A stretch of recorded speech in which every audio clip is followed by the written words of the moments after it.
Hello again, everybody, and welcome to the Mike Francesa podcast, part of the Bet Rivers Network. We come to you as we put the finishing touches on Week 18, and that means, thankfully, no more Jet and Giant games, although the Giant game ended in pleasant fashion today. And I thought, as I said to you last week, that it was important that they get a win with this quarterback.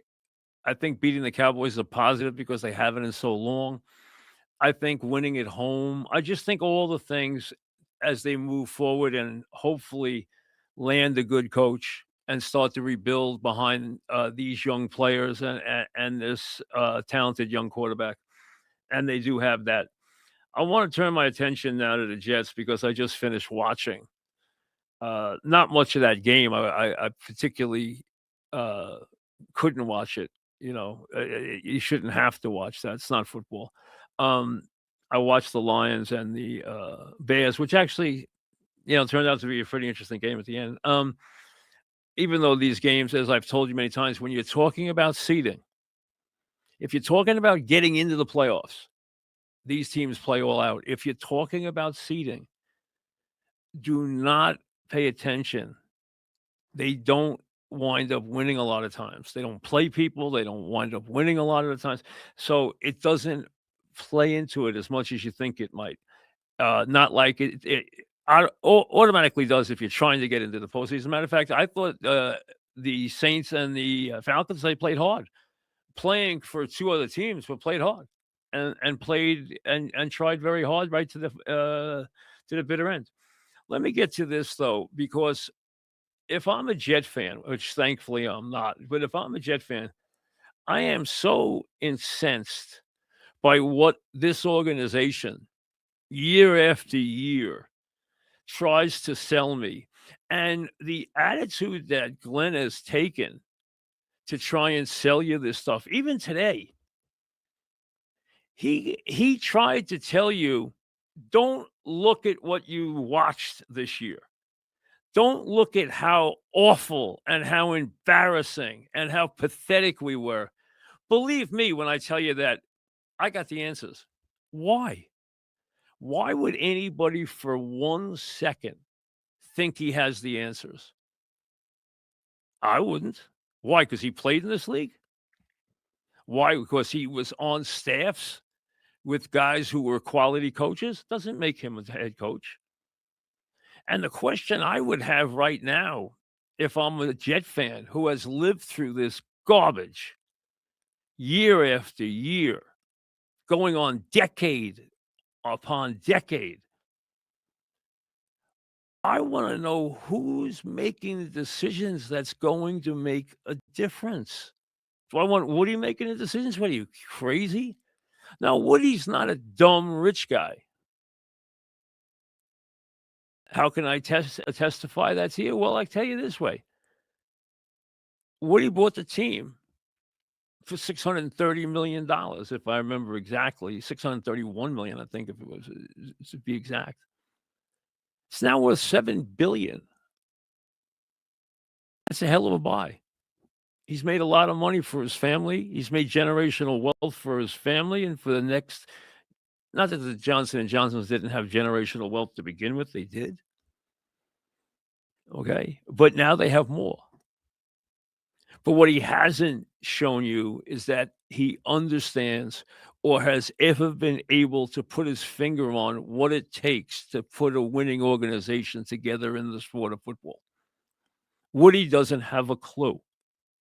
Woody doesn't know where to find the guy who does have the clue. And I don't know if they have hit on somebody in that organization who could make a good decision, because I don't know everybody in that organization anymore. But I can tell you this, it's not Aaron Glenn. And Aaron Glenn can tell you, hold the rope. And Aaron Glenn can tell you, you're shooting the arrows at me, but I'm going to be shooting them back at you. Oh, really? You might not have enough arrows to shoot at anybody. Because after this year's garbage that you just put forth, you only get to put forth that garbage for about another third of a season before they finally take it away from you.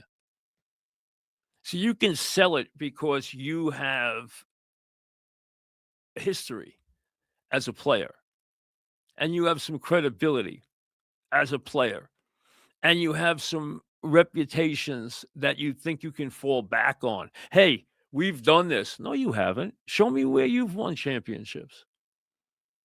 Show me all the titles you've won. Show me all the world. Show me where all those trophies are. Good, solid player. I liked Aaron Glenn as a person. Aaron Glenn was a good man. He's a good player. He's not a good football coach. And he hasn't shown you one iota. And believe it, he was so bad this year that he made people believe that Salah should get a job again as a head coach, which is absurd. Listen, Salah's a good defensive coordinator. He's a bad head coach. There are a lot of those guys. I give them to you chapter and verse all the time. There are a ton of those guys. He's another one of them. He's a good coordinator. Spags is a good coordinator. North Turner, I can go down the list. Okay, many guys. Dave Wonstadt, Bill Onspark. I can give you a chapter and verse for from here to kingdom come. Salah's not a head coach. Doesn't understand what it takes to be a head coach. If somebody made him head coach again, I'd be like, you guys, can you be that stupid? You're under the same exact problems, just like Spags did. Why? Because Spags isn't a head coach. He's a great coordinator. He's a superb football coach. He's not a head coach. Aaron Glenn is trying to sell you so much crap right now. It's mind-boggling. And he's saying, hey, for those of you out here who have no idea what you're looking at or don't care or are only marginal fans, let me sell you all this stuff. We're going to be back. I know what I did wrong. No, you don't. Because if you knew what you did wrong, you would have started to fix it sometime during the season. This is a guy who had the gall to not even take a meeting with one of the great players in the history of this league, who was willing to meet with him. Instead, he threw $20 million at a guy who couldn't play at all. And what you got was the results that you've got. A team that was so pathetic that he had to get rid of coaches who didn't know what they were doing, players who got beat by the same stuff week in and week out, players who flat quit, players who, the ones who have talent, will run out of here so fast, it'll be like the building is on fire. And you tell me this, what free agent worth anything is going to want to come play for the Jets? Are you out of your mind? You have to be completely down on your luck, desperate, with nobody else offering you any money before you would ever think of coming to the Jets and playing for that organization and that ownership and that coaching staff. The hardest thing to do in this league now is to put together a staff. I tell you that all the time. Guys I've talked to who have coached in this league forever have been telling me that for 20 years, and all they tell you is that it gets progressively harder.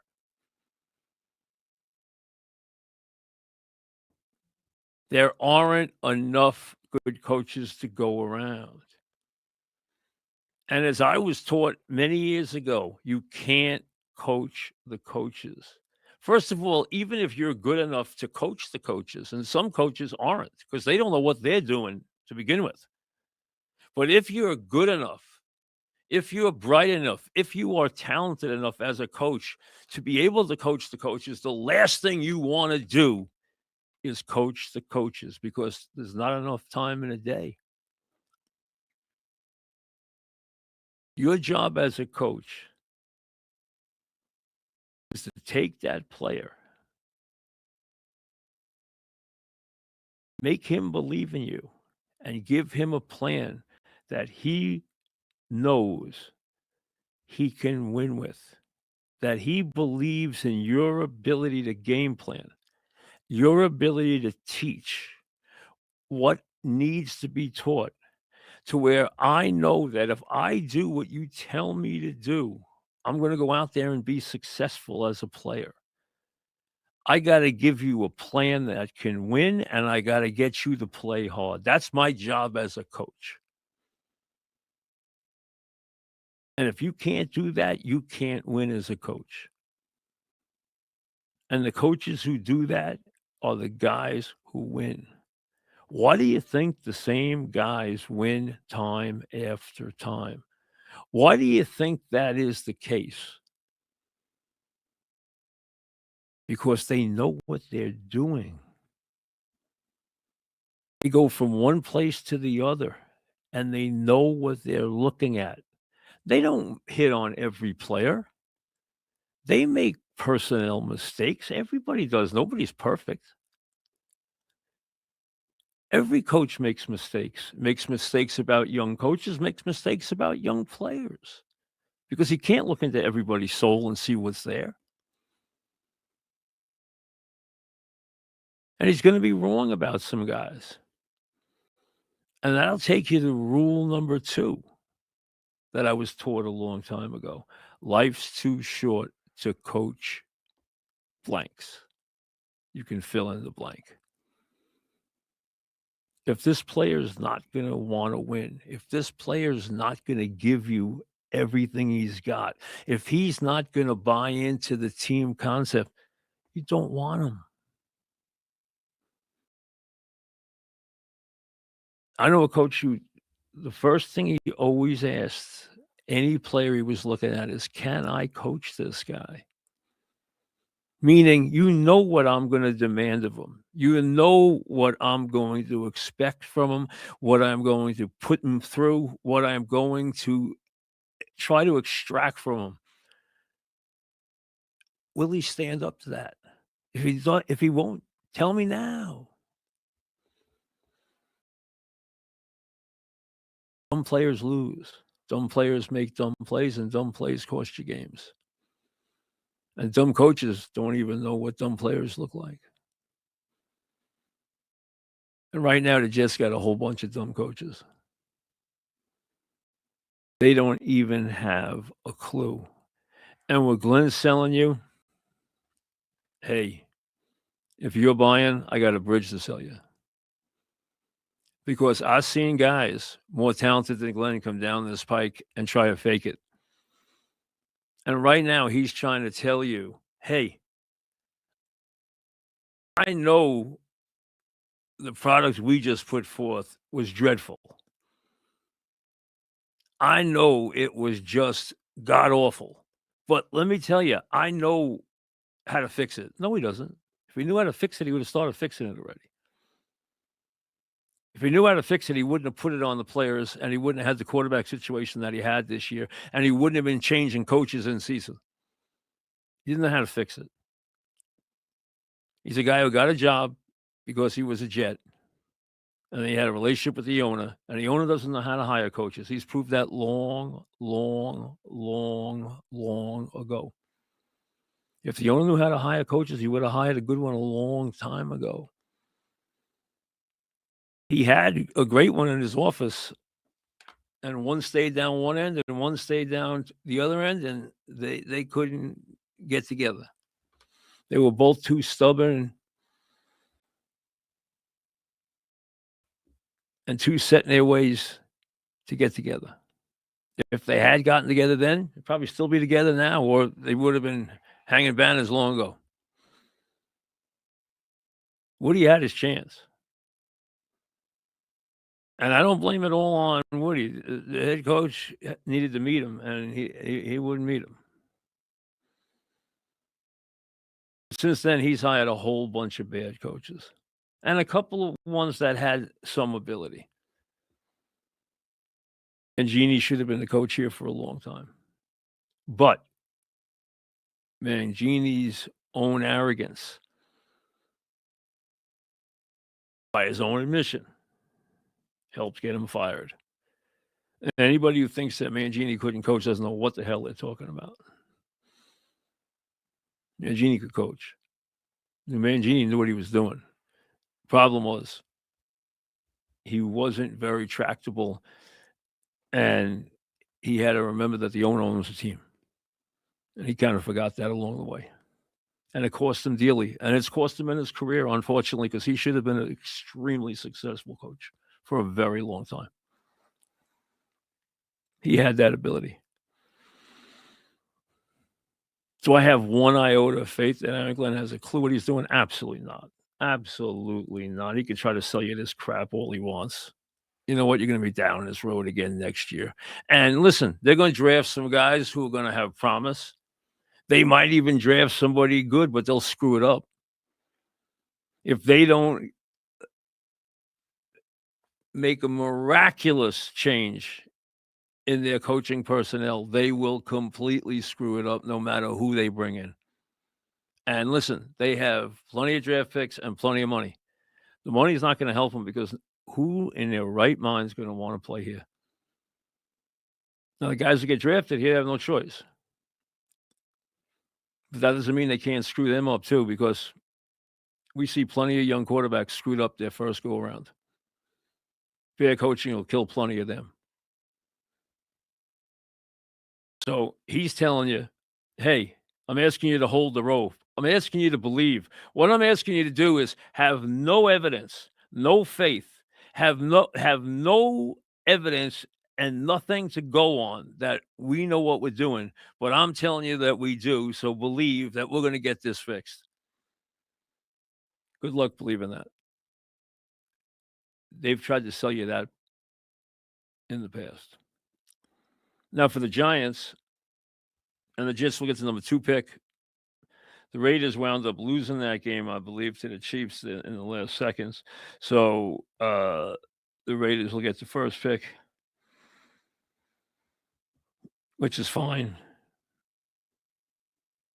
Oh, the Raiders won that game. Excuse me, they came back and won it. So then Tennessee gets the first pick. Just get the second pick. Raiders came back and won that game. I thought the Chiefs take a lead, 12-11, and the Raiders came back and took the lead.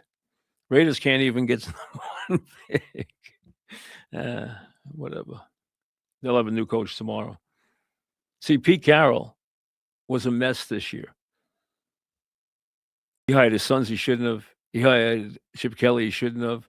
He had a terrible coaching staff. And this is a man who has been ultra successful as a head coach, and he put together a nightmarish staff, and it killed him. And he's got more coaching ability in his pinky than Glenn's got in his body. He's just old. The game's passed him by. And the Raiders are going to run him right out of the building. And the Jets aren't going to run Aaron Glenn out of the building. And then a year later, when things are awful again, then they'll run Aaron Glenn out of the building. And then you'll start from scratch again and go right down the road again. If you better hope that somebody in that building knows what they're doing.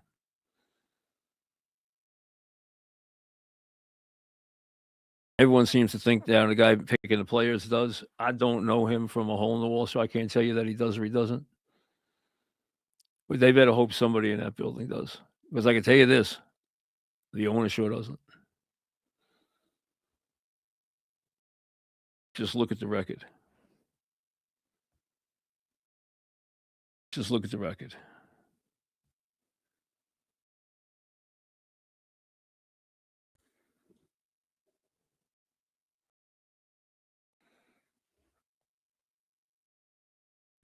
How did the Raiders have the pick, Mons? I thought that Tennessee got it if the Raiders won.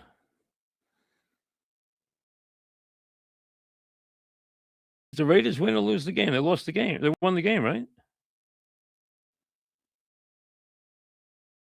That's the way it worked out with the wins and losses, finally, because they said just a couple minutes ago that Tennessee had the first pick.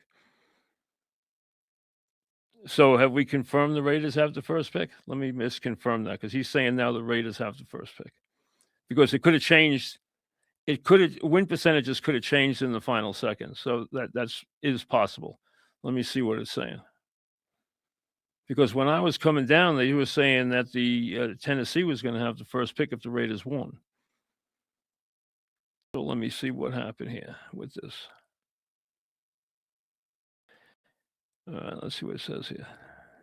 So we get it correct here.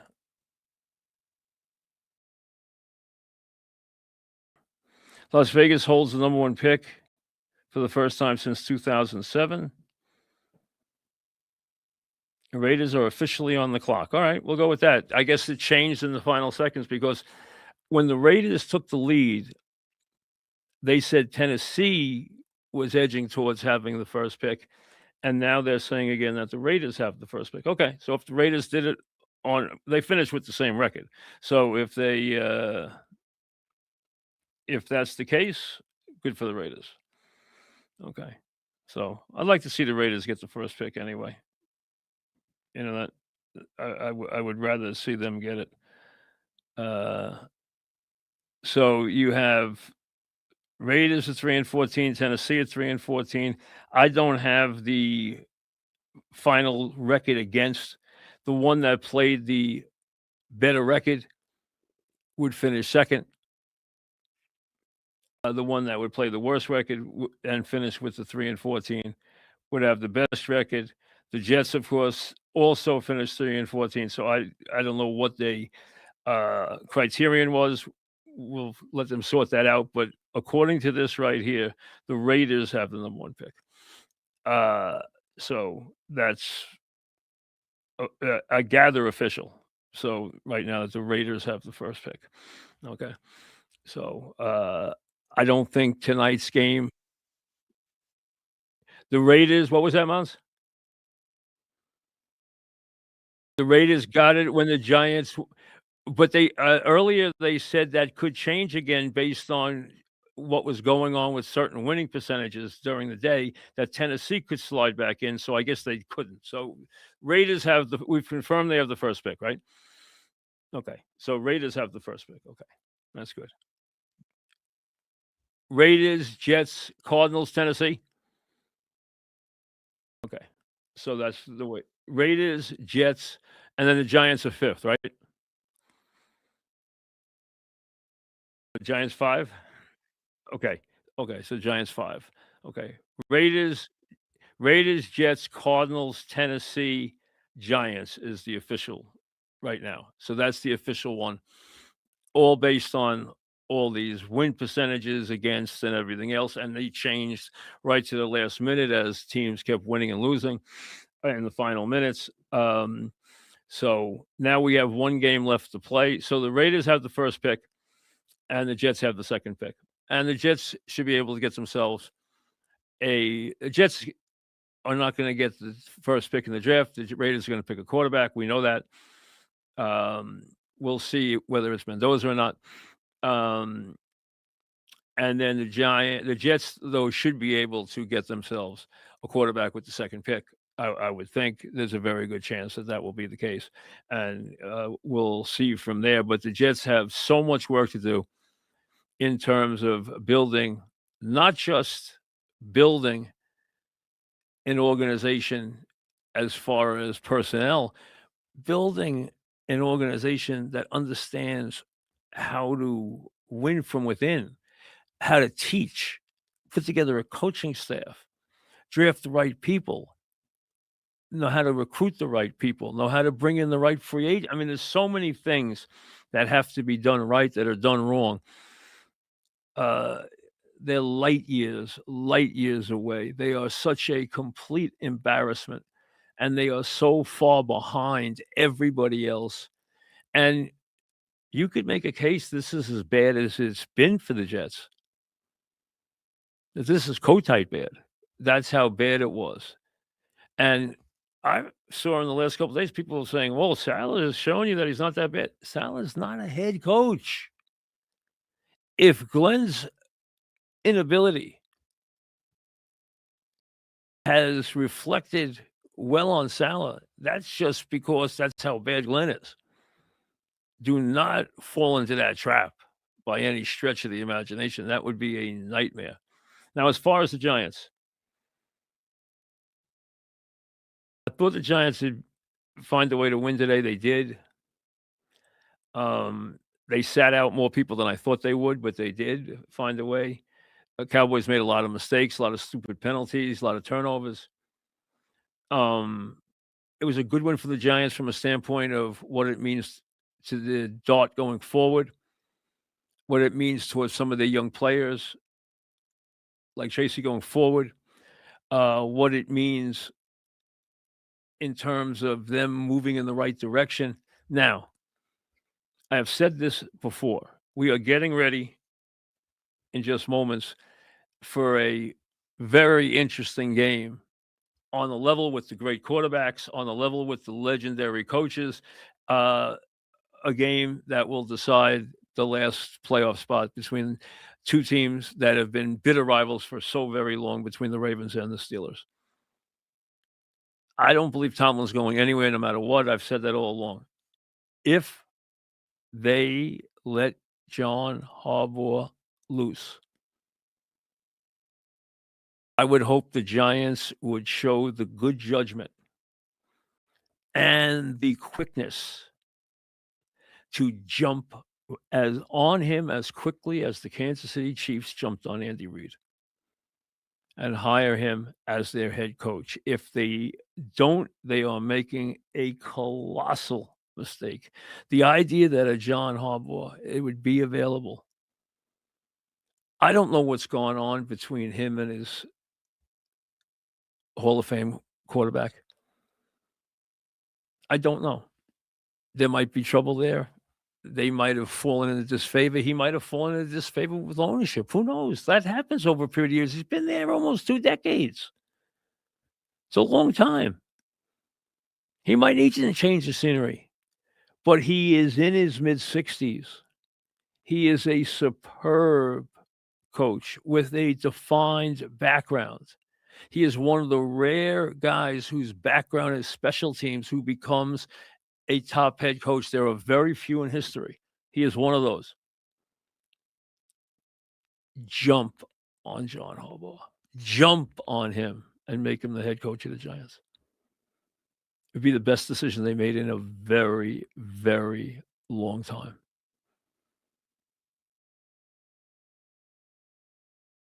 Very long time. Since the days where they got rid of Tom Coughlin, which we were all wrong about. And I admit I was wrong about too. I thought they needed to change the scenery, and I was dead wrong. If they had kept Tom Coughlin, things would have been so much better. It was a colossal mistake. Tom was right and we were wrong. Everybody from the top of the Giants through every fan of the Giants owes Tom Coughlin an apology. Yes, he had a couple of bad years in a row, but he knew how to win. He knew how to win big. And he was as solid a coach as there was. And getting rid of him was a colossal mistake.